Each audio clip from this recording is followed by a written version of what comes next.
insanin alzamnahu ta'irahu fi 'unuqih wa nukhriju lahu yawmal qiyamati kitaban yalqahu mansyura.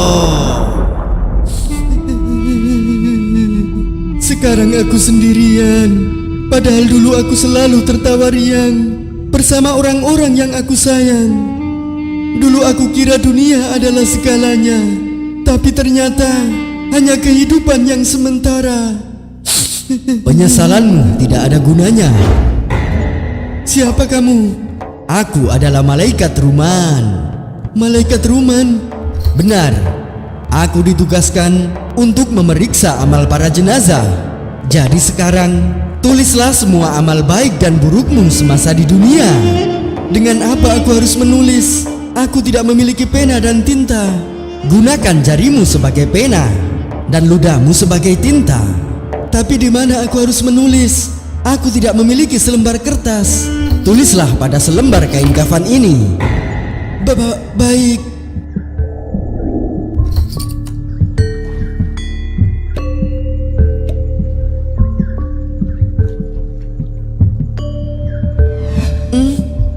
Jujurlah, di sini kamu hanya bisa menulis apa yang benar-benar kamu lakukan. Aduh, aku kira bisa menambahkan amal baik sendiri.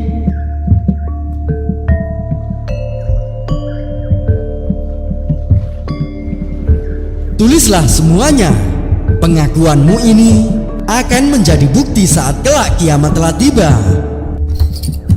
Kenapa kamu berhenti menulis? Aku sudah menulis semua amal baikku, tapi aku malu jika harus menulis amal burukku. Apa katamu? Malu? Iya, aku malu menulisnya di hadapanmu. Wahai orang yang lalai, kenapa kamu tidak malu kepada Tuhanmu saat melakukannya di dunia dahulu? Tapi sekarang kamu merasa malu walau hanya menulisnya di hadapanku. Tolong, jangan. Ya!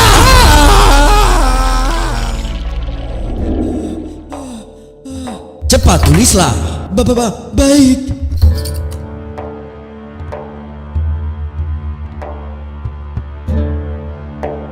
Tulis semuanya. Jangan sampai ada yang terlewatkan. Aku sudah selesai. Sekarang berilah tanda dengan kukumu sebagai bukti pengakuanmu. Kemudian lipatlah kain kafan itu. Baik, sudah. Kalungkan ini di lehermu. Untuk apa? Untuk pertanggungjawaban kelak di hari kiamat. Suara apa itu? Itu adalah suara kedatangan malaikat Munkar dan Nakir. Munkar dan Nakir? Ya, ujian kuburmu akan segera dimulai. Jadi bersiap-siaplah menghadapi mereka. Dan setiap manusia telah kami kalungkan amal perbuatannya di lehernya. Dan pada hari kiamat, kami keluarkan baginya sebuah kitab dalam keadaan terbuka. Culik. Kullu nafsin dha'iqatul maut wa innama tuwaffawna ujurakum yawmal qiyamah faman zuhziha 'anil nar wa udkhilal jannata faqad faz wa mal hayatud dunya illa mata'ul ghurur. Kita tunggu sampai orang terakhir meninggalkan kuburnya 7 langkah. Baiklah. Setiap yang bernyawa akan merasakan mati, dan hanya pada hari kiamat sajalah diberikan dengan sempurna balasanmu.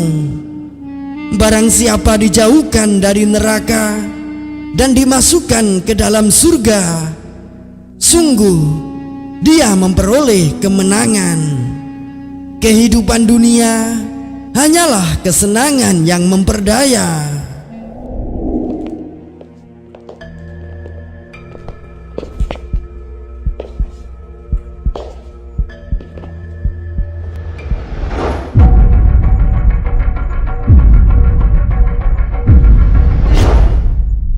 bangunlah. Siapa kalian?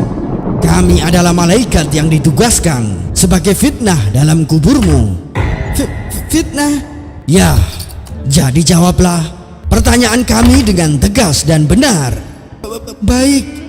Man Rabbuka, siapakah Tuhanmu? Aku tidak tahu. Ya. Ma dinuka, apa agamamu? Aku juga tidak tahu. Ya. Man nabiyuka, siapakah nabimu? Sungguh aku tidak tahu.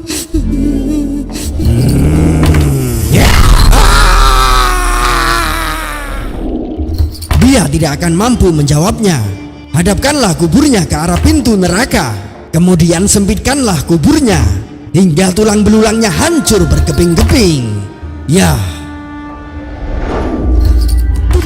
Tidak, tolong jangan lakukan itu.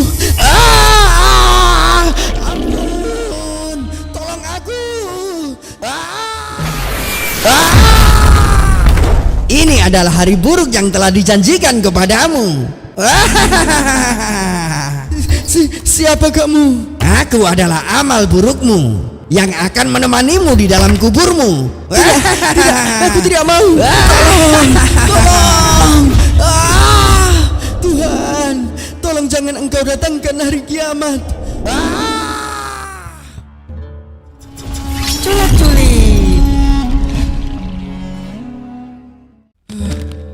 Di mana ini? Kenapa gelap sekali?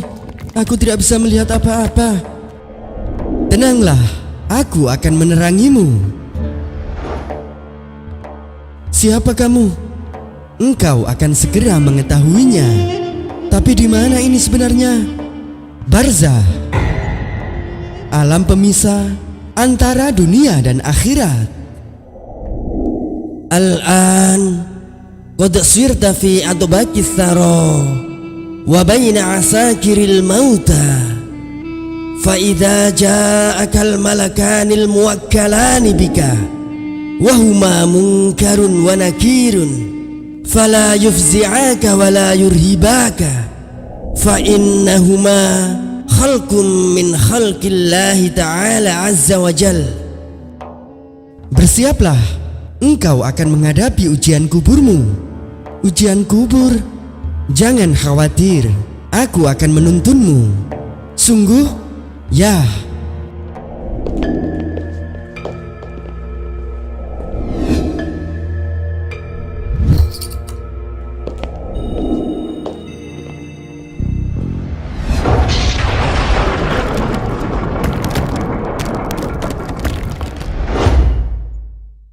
Bangunlah. Jangan merasa kaget dan takut. Mereka juga makhluk Allah, sama sepertimu. Siapa kalian? Kami adalah malaikat yang ditugaskan sebagai fitnah dalam kuburmu. Ujian apakah yang kalian bawa? Jawablah pertanyaan kami dengan tegas dan benar. Baiklah. Man Rabbuka, siapakah Tuhanmu? Allahu Rabbi, Allah Tuhanku. Ma dinuka, apa agamamu? Al-Islamu dini, Islam agamaku. Man nabiyuka, siapakah nabimu? Muhammadun Nabi, Muhammad nabiku. Man imamuka, siapa imammu? Al-Qur'anu imami, Al-Qur'an imamku. Aina kiblatuka, di mana kiblatmu? Al-Ka'batu kiblati, Ka'bah kiblatku. Man ikhwanuka, siapa saudaramu? Al-muslimuna wal muslimati ikhwani, kaum muslim dan kaum muslimah saudaraku. Dia telah berkata benar. Hadapkanlah kuburnya ke arah pintu surga. Berilah pakaian yang bagus dan luaskan kuburnya.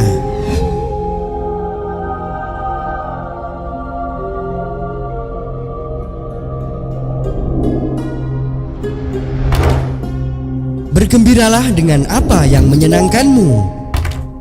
Siapa engkau sebenarnya? Di saat gelap engkau datang menerangiku. Ketika aku diuji, engkau hadir membimbingku. Dan sekarang, engkau membawakan kesenangan untukku.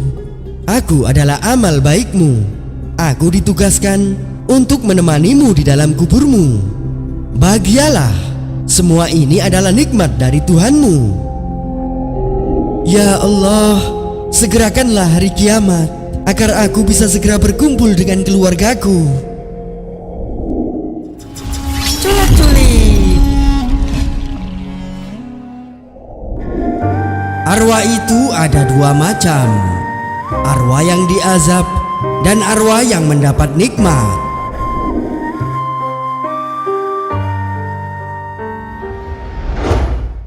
Kenapa kamu kelihatan gelisah, wahai sang hamba? Iya, setelah beberapa hari jadi arwah dan tinggal di alam barzah, aku mulai merasa hamba dan butuh teman bicara. Maka pergilah untuk mencarinya. Memangnya bisa? Ya, engkau bisa mengunjungi arwah lainnya dan berbagi cerita bersama. Baik-baik, aku akan mencarinya.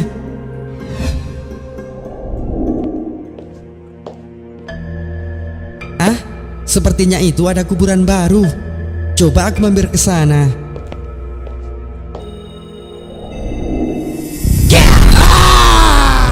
Ngeri banget siksaannya. Nggak jadi ah. Mana lagi ya? Nah, itu ada kuburan lagi di sana.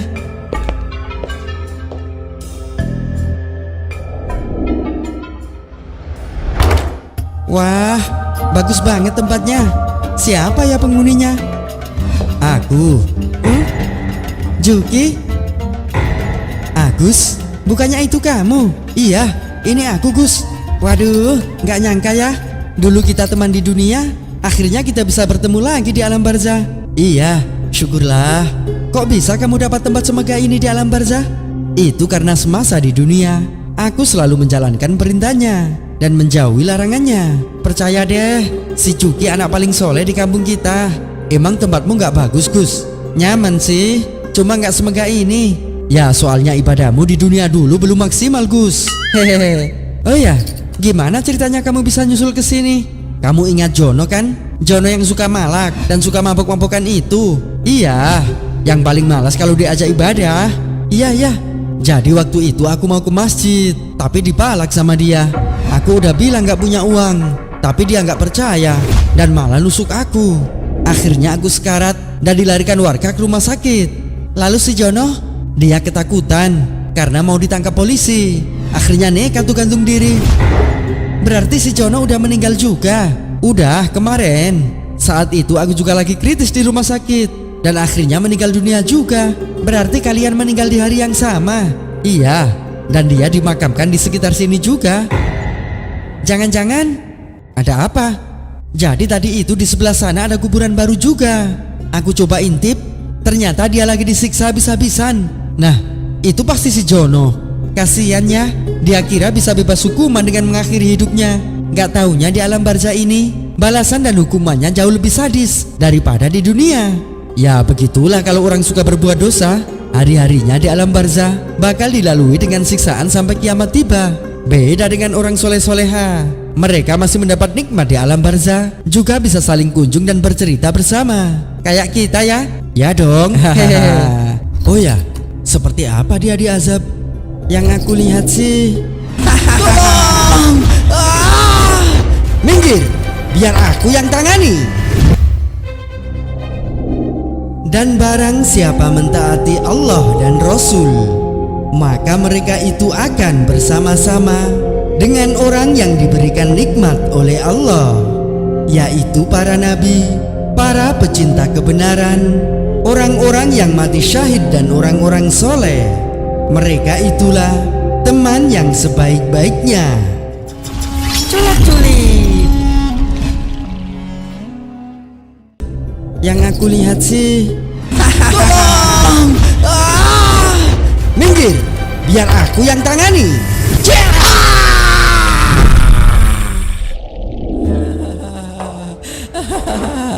Kenapa kamu tertawa?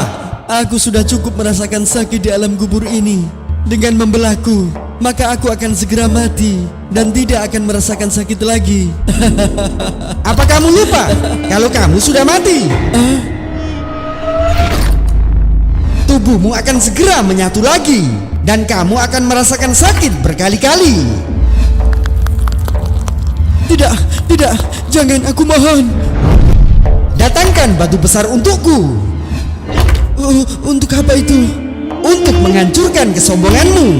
Kesombongan apa? Apakah tidak cukup bagimu apa yang sudah diberikan Tuhan kepadamu? Cukup.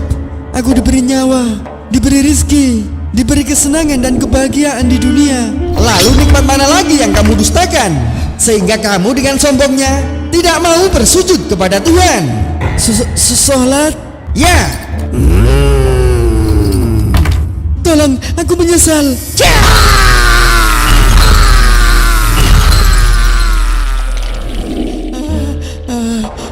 Dosa besar apa lagi yang sudah kamu lakukan? Aku telah menghabisi nyawa orang. Dengan apa kamu menghabisinya? Aku menusuknya dengan sajam. Maka datangkan kepadaku sajam itu. Apa yang akan kamu lakukan? Merobek-robek perutmu. Tidak, jangan.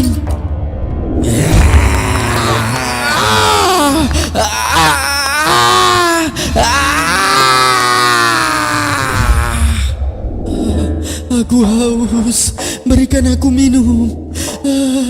Datangkan kepadaku minuman. Minuman apa itu? Ini adalah keringat dari neraka. Bukankah di dunia dulu kamu suka mabok-mabokan? Sekarang minumlah. Tidak, aku tidak mau. Minumlah, atau aku robek mulutmu. Baik. Setelah meminumnya, kamu akan merasakan panas dalam perutmu. Semakin panas, dan padahal baru 2 hari dia meninggal, tapi sudah merasakan semua itu. Ya salahnya sendiri sih. Di dunia bukannya nyari pahala, malah hobi ngumpulin dosa.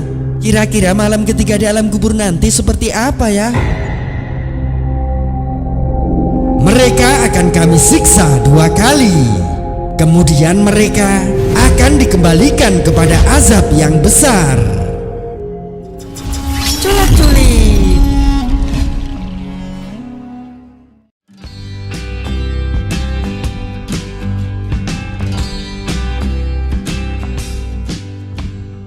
Kenapa bang? Lamun aja. Enggak, aku cuma kepikiran aja sama warga kita yang baru-baru ini meninggal. Yaelah, sibuk mikirin orang. Pikirin tuh nasib abang yang gitu-gitu aja. Emang kenapa dengan nasibku? Bang, teman seangkatan kita udah pada sukses semua. Ada yang jadi pejabat, ada yang jadi PNS, ada yang jadi bos. Lah bang, cuma raya jelata, kismin pula. Ya, ketawa deh sepuasnya. Ujung-ujungnya juga dikubur ntar. Orang kaya mati, orang miskin mati. Abang bikin merinding aja. Takut kan? Makanya pikirin tuh nasib kita ntar bagaimana. Amal kita udah cukup nggak? Udah siap ditanya di alam kubur nggak? Jangan cuma mikirin duit, jabatan, atau status aja. Iya juga ya. Tapi ngomong-ngomong, nanti pertanyaannya di alam kubur pakai bahasa apa ya? Tuh kan, gitu aja nggak tahu. Emang abang tahu? Enggak. Hehehe. Waduh, asik bener. Lagi bahas apaan nih? Lagi bahas pertanyaan kubur. Nanti pakai bahasa apa? Penasaran? Iya penasaran. Kebetulan giliran kalian sudah tiba. Serius? Ya, jadi bersiap-siaplah berangkat. Ya Allah, jangan dulu dong. Aku belum siap. Iya ya Allah, jangan sekarang dong, please. Ya.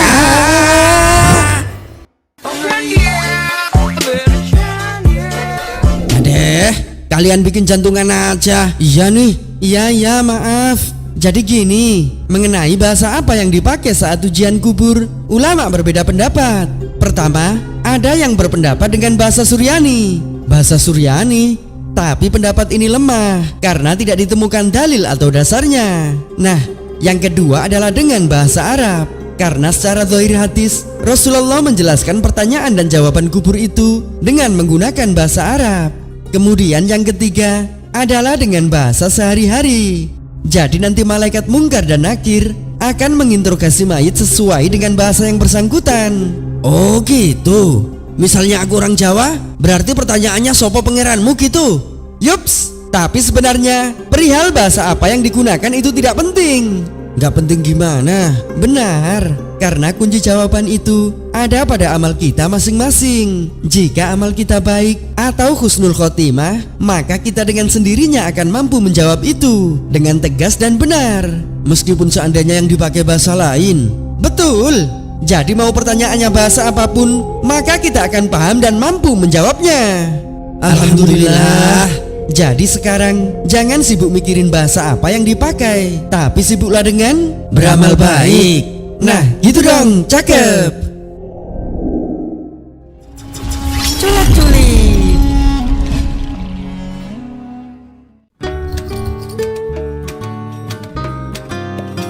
Ya udah Bang Supri, udah malam. Yuk pulang. Tapi anterin aku dulu Joko. Yaelah Bang, udah besar kok minta antar. Yuk aku duluan ya. Si Joko emang keterlaluan. Masa aku dibiarin pulang sendirian? Lewat kuburan lagi? Aduh, benar-benar menakutkan. Astagfirullahaladzim. Suara apa itu? Aku. Oh kamu, bilang dong, ngagetin aja. Terus yang jawab tadi siapa? Tolong, tolong, ada hantu, tolong. Ada? Hantu apaan sih? Beneran loh, tadi aku dengar ada suara yang bicara. Jadi sebenarnya itu bukan suara hantu, tapi suara kuburan. Suara kuburan? Yups, setiap harinya kuburan itu berseru meneriakkan 5 peringatan. Peringatan apa? Penasaran? Ya udah mari kita dengarkan. Aku adalah rumah kesendirian, maka ramaikanlah dengan bacaan Al-Quran. Jadi di alam kubur nanti manusia akan merasa sangat kesepian. Mereka sendirian dalam kesunyian. Itu sebabnya selagi masih hidup perbanyaklah baca Al-Quran, karena amal itulah yang akan menemani dan meramaikan kubur kalian. Paham? Paham, paham. Dan inilah peringatan keduanya. Aku adalah rumah kegelapan, maka terangilah dengan sholat malam. Suasana di alam kubur itu begitu gelap dan menyeramkan. Tidak ada sedikit pun cahaya yang dapat menuntun pandangan. Sebab itulah perbanyaklah sholat malam, karena amal itulah yang akan menerangi kubur kalian. Oke, siap-siap. Selanjutnya peringatan yang ketiga. Aku adalah rumah debu dan tanah, maka alasilah dengan amal soleh-solehah. Kuburan itu dipenuhi dengan tanah yang dapat menghimpit dan menyiksa penghuninya. Sebab itulah perbanyaklah amal baik semasa di dunia, karena hanya amal baiklah yang akan meluaskan dan memberikan kenyamanan saat kalian tinggal di sana. Naudzubillah. Nah, peringatan yang keempat adalah aku adalah rumah hewan berbisa, maka bawalah penawar dengan bismillah dan tetesan air mata. Saat manusia sudah berada di bawah tanah, maka segala hewan berbisa akan datang mencabik-cabik dan menyiksanya. Oleh karenanya, biasakan menyebut asma Allah selagi di dunia. Kemudian sesalilah dosa dengan taubat yang nasuha, karena itulah yang akan menjadi penawar sekaligus pelindung kalian dari serangannya. Baiklah. Kemudian peringatan yang kelima. Aku adalah rumah Mungkar dan Nakir bertanya, maka siapkanlah dengan kalimah syahadah. Ketika manusia telah masuk dalam kuburnya, kedua malaikat Mungkar dan Nakir akan datang mengujinya dengan bertanya. Itu alasannya semasa di dunia harus rajin membaca kalimah syahadah, karena bacaan itulah yang akan memfasihkan lidah kalian sehingga mampu menjawab pertanyaan mereka. Oh begitu ternyata. Benar. Jadi kalau besok lagi lewat kuburan, jangan hantu aja yang ada di pikiran, tapi coba renungi apa yang sudah diperingatkan. Supaya apa? Supaya kelak tidak ada penyesalan. Nah, gitu dong, cakep. Seandainya kalian tidak akan saling menguburkan, tentulah aku akan berdoa kepada Allah agar memperdengarkan kepada kalian siksa kubur yang aku dengar. Culik-culik.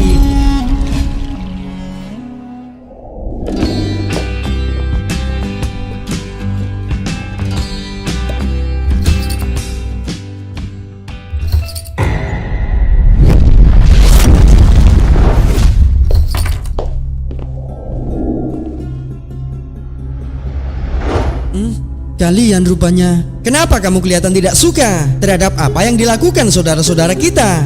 Aku takut kiamat akan tiba. Maksudnya gimana nih? Jadi aku bingung harus bagaimana. Di satu sisi aku ingin saudara kita di Palestina bebas merdeka, tapi di sisi lain, jika Palestina bebas merdeka, aku takut kiamat akan segera tiba. Gini-gini ya. Memang benar, ada riwayat yang menyebutkan bahwa salah satu tanda menjelang kiamat adalah pembebasan Baitul Maqdis. Nah tuh, pembebasan Baitul Maqdis kan sama dengan kemerdekaan Palestina. Dengerin dulu. Tapi pembebasan di situ belum menjelaskan secara khusus kondisi yang dimaksud seperti apa. Maksudnya gimana? Biar lebih mudah kayak gini nih. Misal nih, ada perkataan jodohmu akan datang ketika kamu sudah mapan. Maka pertanyaannya adalah, mapan yang bagaimana dulu? Apa yang asal udah kerja bisa disebut mapan? Atau yang gajinya UMK baru disebut mapan? Atau malah harus punya rumah dan mobil dulu baru berstatus mapan? Nah tuh pinter. Jadi istilah pembebasan Baitul Maqdis di atas juga masih bermakna umum, sama dengan istilah mapan tadi. Jadi belum bisa dipastikan kalau pembebasan yang dimaksud adalah pembebasan yang sekarang sedang diperjuangkan. Karena kenyataannya, jauh sebelumnya pembebasan Baitul Maqdis juga sudah pernah dilakukan. Yups, bahkan sudah pernah terjadi berkali-kali. Dahulu pernah dikuasai oleh Romawi, kemudian dibebaskan oleh Khalifah Umar bin Khattab, kemudian diambil alih lagi dan dibebaskan Panglima Salahuddin Al-Ayyubi. Setelah itu dikuasai lagi dan dibebaskan para tentara Khwarizm dan tentara Mesir. Lalu diambil alih lagi dan sampai sekarang belum dibebaskan. Oh begitu. Aku kira selama ini belum pernah bebas merdeka. Jadinya aku berpikir kalau sudah bebas berarti kiamat. Dengar, kiamat itu urusan Allah. Tidak ada yang tahu kapan pastinya akan terjadi. Dan semua riwayat hanya menyebutkan tanda-tandanya, bukan secara jelas menyebut kapan waktu terjadinya. Jadi kalau sekarang Palestina bebas merdeka, tidak akan kiamat ya? Insya Allah tidak, karena kiamat itu baru akan datang setelah semua tanda-tandanya terjadi. Baik itu tanda-tanda kecilnya yang jumlahnya sekitar 200-an, dan terutama tanda-tanda besarnya hari kiamat, seperti turunnya Dajjal, matahari terbit dari barat dan sebagainya. Oke, jadi cara mensikapi ketakutan ini bagaimana? Jadi jika kamu takut akan datangnya hari kiamat, maka perbanyaklah amal baik dan jauhi maksiat. Bukan dengan cara menghindar dan mengabaikan upaya saudara-saudara kita untuk pembebasan Palestina. Karena jika Palestina saat ini bebas merdeka, kiamat tiba itu belum pasti. Tapi bantuan dan dukungan serta doa kita untuk Palestina saat ini dibutuhkan, itu sudah pasti. Siap, aku paham sekarang. Nah gitu dong, cakep. Katakanlah, sesungguhnya pengetahuan tentang kiamat itu ada pada Tuhanku. Tidak ada seorang pun yang dapat menjelaskan waktu terjadinya selain Dia.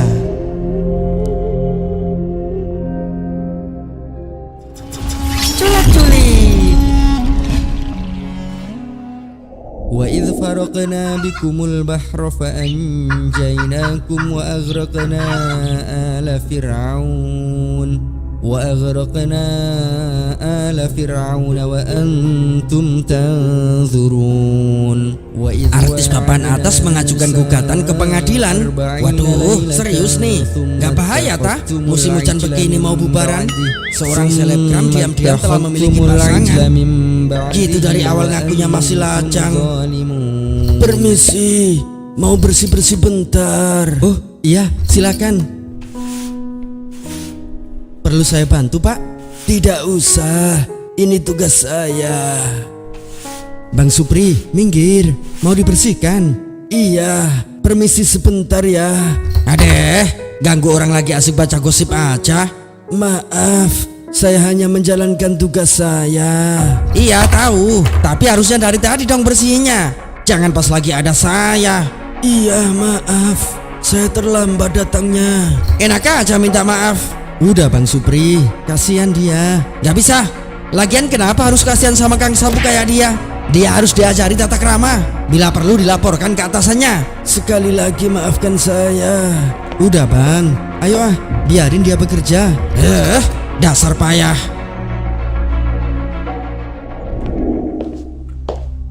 Jangan kasar gitu Bang sama orang tua. Lain kali yang bagus cara bicaranya. Biarin aja, biar tahu rasa. Bang, seikhlasnya Bang, lapar buat makan. Ini lagi, hidup lagi capek-capeknya malah enak tinggal minta-minta. Tapi saya lapar Bang. Bukan urusan saya. Udah, ini ya, semoga cukup buat beli makan sederhana. Makasih ya. Aku heran deh sama kamu Joko. Kenapa sih kamu jadi orang baik banget? Iyalah Bang, kan aku ingin dirindukan surga. Joko. Ah, suara siapa yang memanggil-manggil itu? Itu adalah panggilan dari surga. Kedatanganmu sudah lama dinantikannya. Benarkah? Benar. Karena semasa hidup kamu rajin membaca Al-Quran.